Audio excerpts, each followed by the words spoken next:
राधे राधे महाराज जी, आपके चरणों में कोटि कोटि प्रणाम। महाराज जी, मैं हवलदार कुलदीप सिंह आर्मी में हूँ।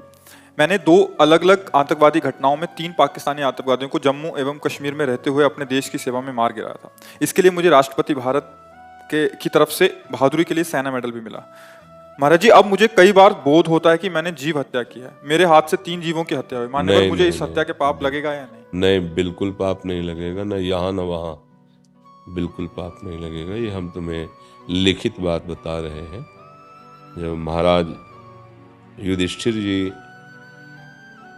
ये भगवान श्री कृष्ण को संधि के लिए भेजने की तैयारी करते हैं, तब कहते हैं वही उपाय करना जिससे हम अपने बंधुओं को विनाश ना करें, क्योंकि कौरव भाई ही तो लगते हैं।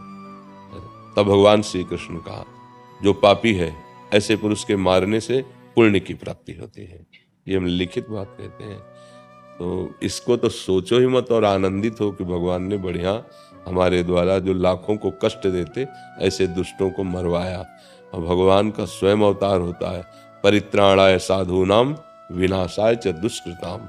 तो तुम भगवान के पार्षद हो, भारत सेना के अधिकारी हो, जिससे लाखों की जान बचती है। इनके दिमाग का जो चिंतन है वो दूसरों की हिंसा कराना, दूसरों को परास्त कराना है। अब इन राक्षसों की बुद्धि में क्या दिखाई देता है? स्टेशन में घुस गए तो हजारों को मार के गिरा दिया, होटल में गिर गए तो ये सब क्या है? हमारे भारतीय जन सुरक्षित। इसमें सोच नहीं करना, इसमें उत्साहित होना है, क्योंकि अत्याचार का बढ़ावा देना ये अधर्म युक्त होता है। और अत्याचारी का भगवान ने भी कहा है, आताताई का वध कर देने से निश्चित उसे पुण्य की प्राप्त होती है। आताताई जो बिना किसी कारण, अब किस कारण से लोगों को मारते हैं? वो बेचारे सब्जी लेने जा रहे हैं, बेचारे अपने काम को जा रहे हैं, अब वहाँ स्कूटी खड़ी कर दी, उसमें बम लगा दिया, बड़ाम से उड़ा दिया। क्या है वो? निर्दोष प्राणियों की हत्या।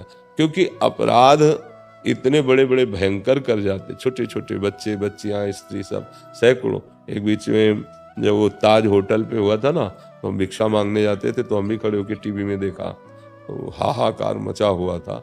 और तो ऐसे लोगों को नहीं बख्शना चाहिए। प्राण दंड ही इनकी पूजा है, उसमें संकोच नहीं करना चाहिए ना। हाँ, बिल्कुल संकोच नहीं। देखो ना, अधर्मी राजा लोग जब बढ़े तो भगवान परशुराम जी ने काट काट के ढेर लगा दिए।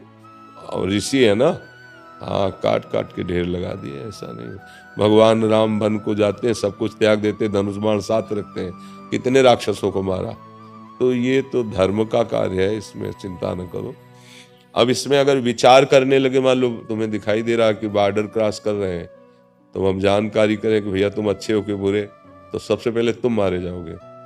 वहाँ अच्छे बुरे नहीं देखना है, कानून के खिलाफ तुम घुस रहे हो, पहला काम होगा गोली मारना, क्योंकि तुम चुके तो वो मार देंगे तुम्हें। तो इसलिए इसमें बहुत चतुरता, क्यों बहुत अच्छा कार्य है ये, बहुत अच्छा कार्य है देश के लिए भी। और भगवत कानून में भी इसमें अपराध नहीं है, क्योंकि हमने पढ़ा है स्वयं कि ऐसे आताताई का वध कर देना चाहिए, ऐसे का।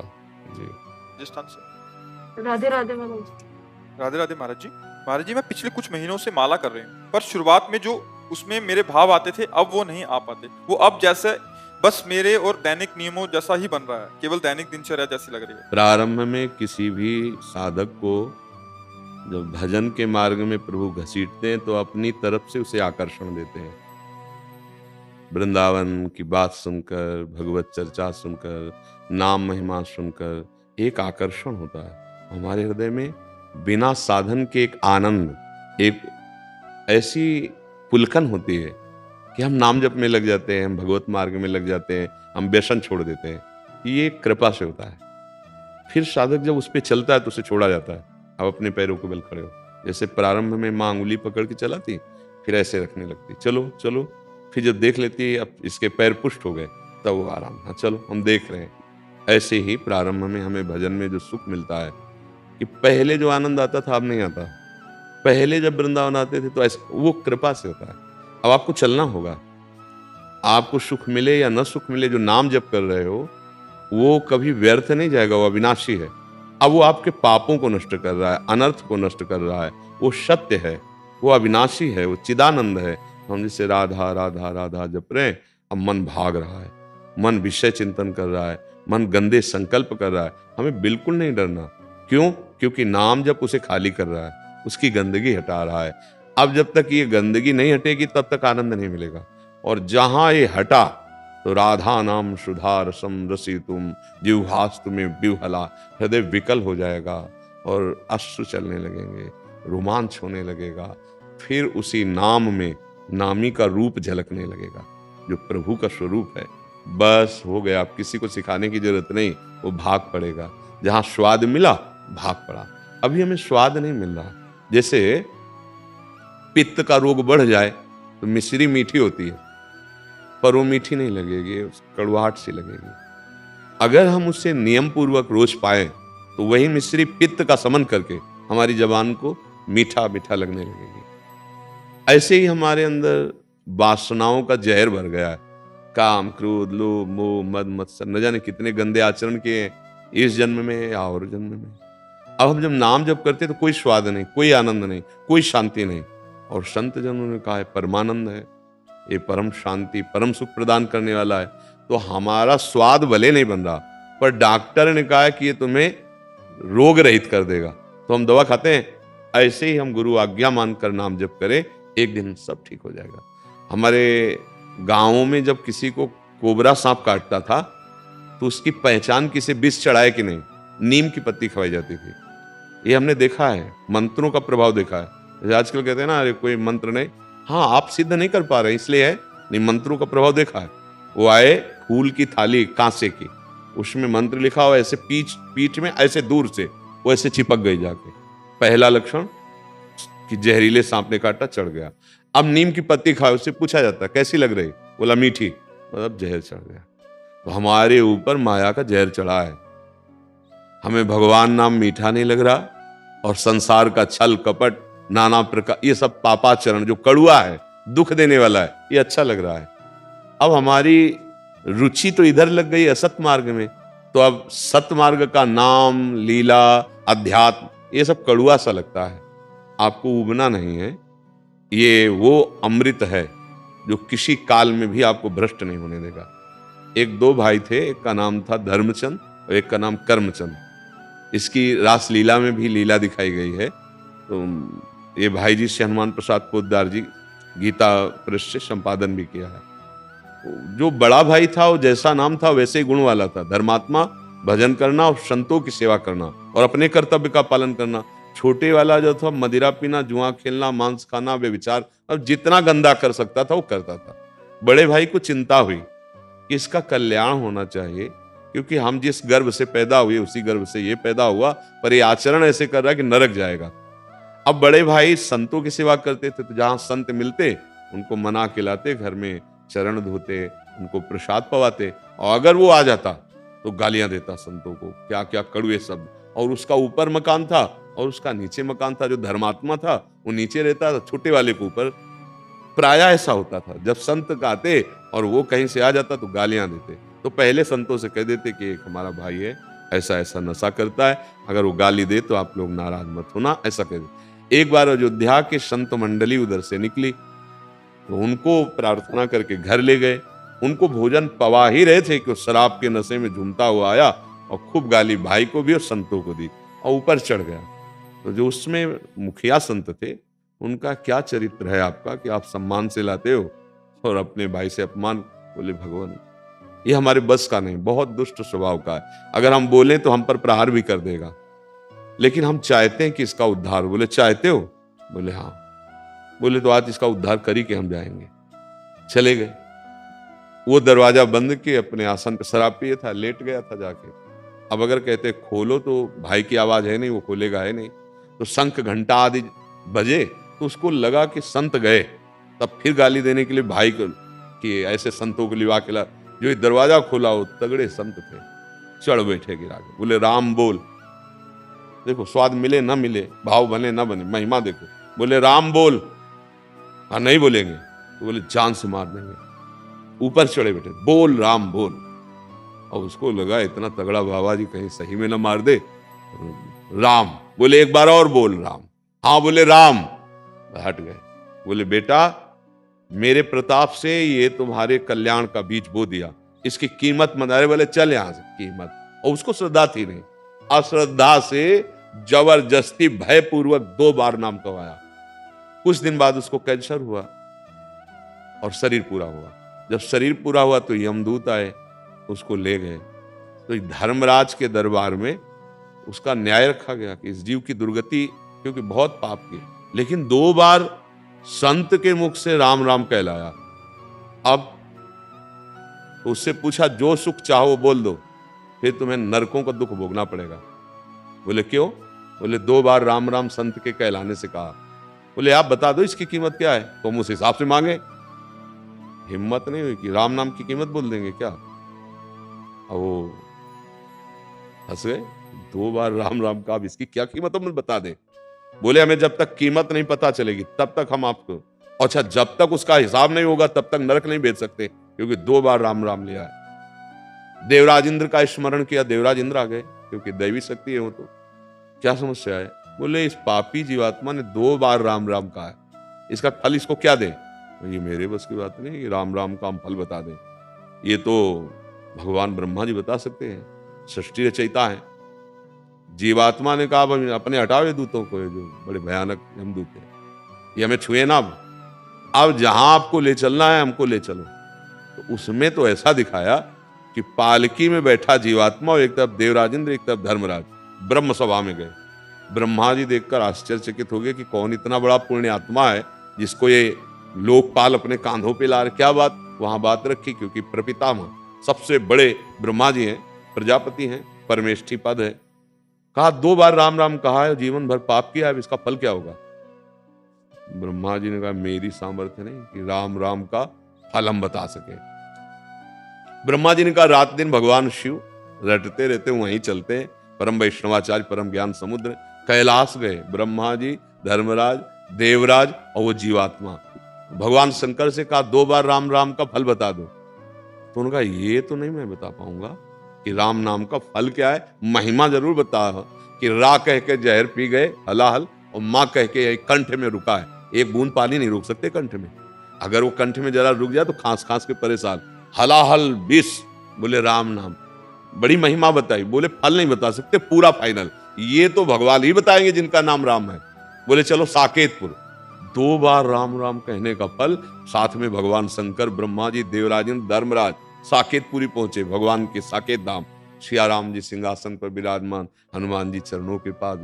प्रभु ने कहा आइए आइए, आप सब लोकपाल और ब्रह्मा जी और भगवान शिव कैसे एक साथ आगमन? बोले समस्या हो गई, ये जीवन भर पाप किया, कोई पुण्य नहीं, केवल 2 बार राम राम बोला। बोले प्रभु इसका फल क्या होगा? भगवान ने कहा बुलाओ इस जीवात्मा और गोद में बैठा लिया और दुलार किया। कहा महिमा तो बता सकता हूं लेकिन पूरा फल मैं भी नहीं बता सकता। कहूं कहां लगी नाम बड़ाई, और राम न सके नाम गुन गाई। स्वयं भगवान नाम की पूर्ण महिमा नहीं वर्णन कर सकते। ये अब आप सोचो 2 बार तो नाम लेने का ये फल हुआ कि इतनी ऊंचाई पे चढ़ गया। तो आप अगर राधा राधा कृष्ण कृष्ण राम राम हरि हरि बोलते हैं तो यमराज के रजिस्टर में भारी पड़ जाएगा ये। तो ऐसे नाम को हम अधिक से अधिक कमा लें, हर श्वास में कमा लें, हमारा भाव बने चाहे न बने। देखो जब हम रुपया कमाने का लक्ष्य रखते हैं, नाम सम्मान देखते हैं, न धूप छां देखते हैं, न थकान देखते हैं। एक बार हित धाम में थे तो लेबर लोग जो काम करते हैं ना, ऐसी धूप के निकलना मुश्किल, और उसमें वो काम कर रहे थे। उनका वो जो होता है क्या कहते ठेकेदार, वो आया उनको गाली दे रहा था, गंदी गंदी गाली, ऐसा ऐसा। ये हम दोनों दृश्य देख रहे थे, उनका पसीना चूना, मेहनत करना, वो गाली देना। जब वो चला गया तो हम कहा तुम लोग कुछ बोले नहीं? अरे बोले महाराज बोल देंगे तो शाम के 500 रुपया मिलता है, वो भी नहीं देगा। 500 रुपया मिलेगा, रोटी दाल घर परिवार पाएगा। तो हमें लगा कि पेट पोषण के लिए इसमें इतनी सामर्थ्य आ गई है कि धूप सह रहा है, गाली सह रहा है, अपमान सह रहा है, और हम भगवत प्राप्ति करना चाहते हैं, और हम धूप नहीं सह सकते, हम गाली नहीं सह सकते, अपमान। इसका मतलब हमारे अंदर सही चाह नहीं है। सही चाहो तो भारी से भारी अपमान हम हंस के सह लेंगे, क्योंकि हमें भगवत प्राप्ति करनी है। अगर हम नाम जप करें, हमें स्वाद नहीं आ रहा, तो इतना तो पता है कि सत्य है, इतना तो पता है भगवान का नाम है, इतना तो पता है कि हमारा मंगल करेगा। अब स्वाद आवे चाहे ना आवे, हमें करना है। जैसे वो लेबर शाम के पैसा मिलेगा इस लालसा से गाली सह जाता है, धूप सह जाता है, रूखा सूखा खा के इतनी मेहनत करता है, तो हमारी शाम मंगलमयी होगी, हमारे जीवन की शाम निश्चित मंगलमयी होगी, क्योंकि परम धन हमारे पास नाम है। इसलिए अभी ये मत देखो कि स्वाद आ रहा है कि नहीं आ रहा, भाव बन रहा है कि नहीं बन रहा, अभी तो केवल पाते जाओ, नाम रूपी धन एकत्रित करते जाओ, फिर आप देख लेना स्वाद क्या। मीरा जी नाच नाच के कह रही, पायो जी पायो मैंने राम रतन धन पायो, वस्तु अमोलक दी मेरे सतगुरु, निस दिन बढ़त सवायो। तो हमारा हृदय आनंद में भर जाएगा। आप विश्वास करो, नाम कभी व्यर्थ नहीं हो सकता, अविनाशी है, तुम्हारा परम मंगल करेगा, परम सुख प्रदान करेगा। पर धैर्य रखो, नाम जपना शुरू करोगे तो हो सकता है दुख आ जाए, क्योंकि वो क्रम चल रहा है। रात दिन जैसे ऐसे दुख सुख का क्रम, वो तुम्हारे भजन का कोई परिणाम नहीं, ये पुण्यों का प्रभाव और पाप का प्रभाव चल रहा। राधा नाम का जब फल आएगा तो दुख सुख दोनों से परे परमानंद प्रदान करने वाला, जीवन मुक्त आनंद प्रदान करने वाला है। समझ पा रहे? Here is the field at the extra cover.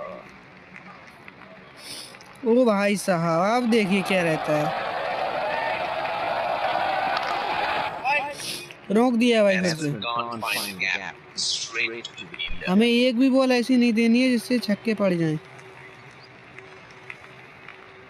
The bowler is bowling from his favorite end. ओ भाई साहब, आप देखिए क्या रहता है। छक्का लगा दिया। हमने कहा था हमें बॉल नहीं देनी है Great shot. और हमने दे Yes, the. dispatched that.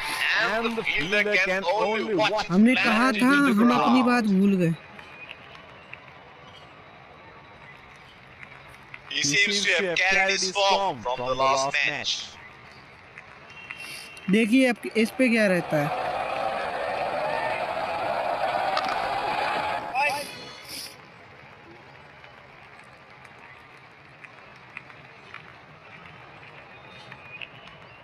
Looks like there will be a lot of slow balls coming. देखिए अब क्या रहता है।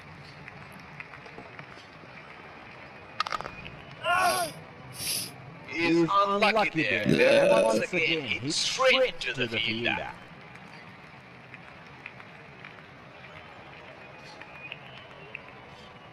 The captain has been good with field placement.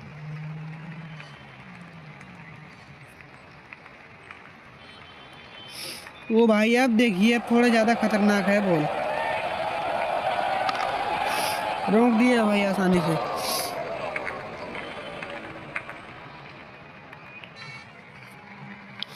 चलिए जसप्रीत बुमराह को फिर से लाते हैं। The bowler will have to be extra careful of the line he bowls to the field. देखिए अब क्या रहता है इस बॉल पे।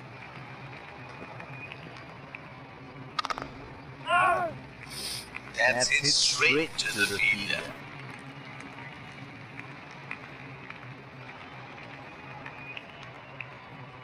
Here is the fielder at the extra cover. ओ भाई आप ज्यादा खतरनाक है बॉल अब की बार। देखिए क्या रहता है। रोक ही लिया है।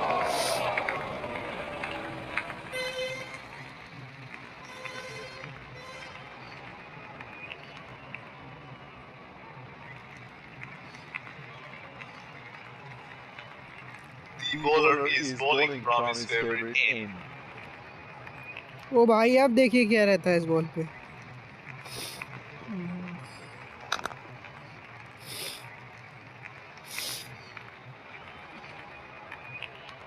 जसप्रीत देवनाथन बुमराह के बॉलिंग कर रहे हैं। अगर ऐसी ही बॉलिंग रही तो हम मैच जीत सकते हैं। पूरी संभावनाएं हमारी तरफ है अगर ऐसी ही बॉलिंग रही तो। ओ भाई साहब, That is in the air and in the gap as well. Goes for चलिए फील्डिंग बदलाव करना होगा हमें। बहुत देर हो चुकी है भाई, ऐसे तो हार जाएंगे भाई match.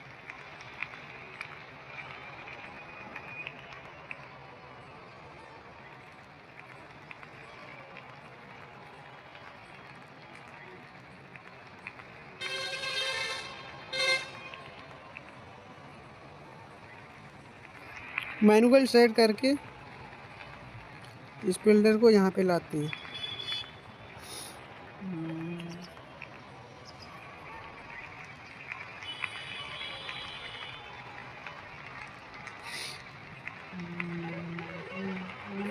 That's a very unorthodox kind of a field they have set.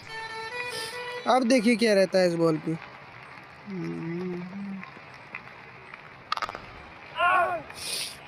Batsman can't find the gap. Straight to the fielder. The captain has been good with his field placement. अब देखिए क्या रहता है भाई। फील्डिंग तो सही रखी है हमने।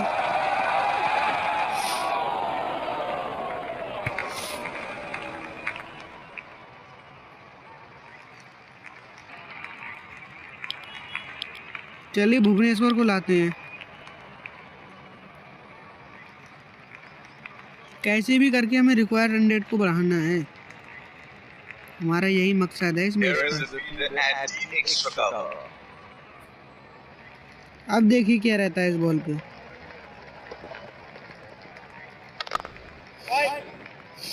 He is unlucky there, and once again hits straight to the fielder.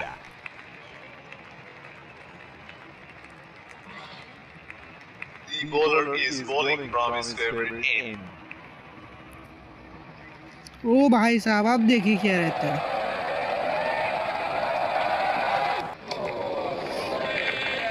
Oh, didn't have a clue about that one. Fielding defend वाली लगाते हैं। कुछ मैनुअल सेट करेंगे हम, जो हमें करना चाहिए। बात तो कर रहे हैं।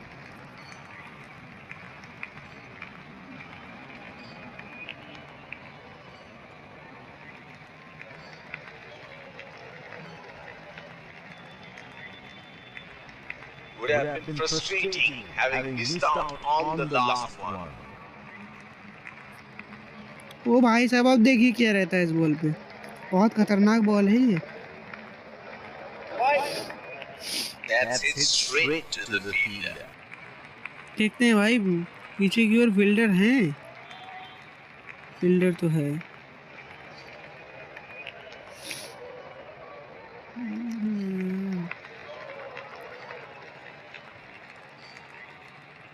Looks like there will be a lot of slow balls coming. अब देखिए क्या रहता है भाई। ये बॉल खतरनाक है थोड़ी। रोक लिया है भाई। हमें इनको शांत बैठालना है, तो यही एकमात्र उपाय रह गया है। स्पिनर से बॉलिंग ही नहीं करानी है भाई, बस बात खत्म हो जाएगी यहीं पे। देखिए अब क्या रहता है। आउट होना चाहिए। आउट दे दिया भाई। देखिए अब क्या रहता है। रिव्यू इनके पास लेते हैं, यानी ले लेंगे रिव्यू। देखिएगा 100% गारंटी है मेरी ये। Oh, that's close. It's a huge appeal. That is a very good shout, and they're going to review it.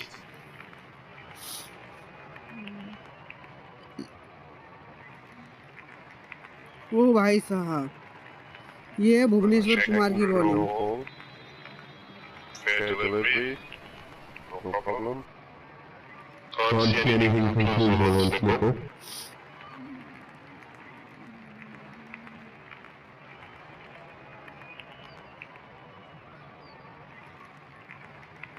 Can't see anything on hot spot.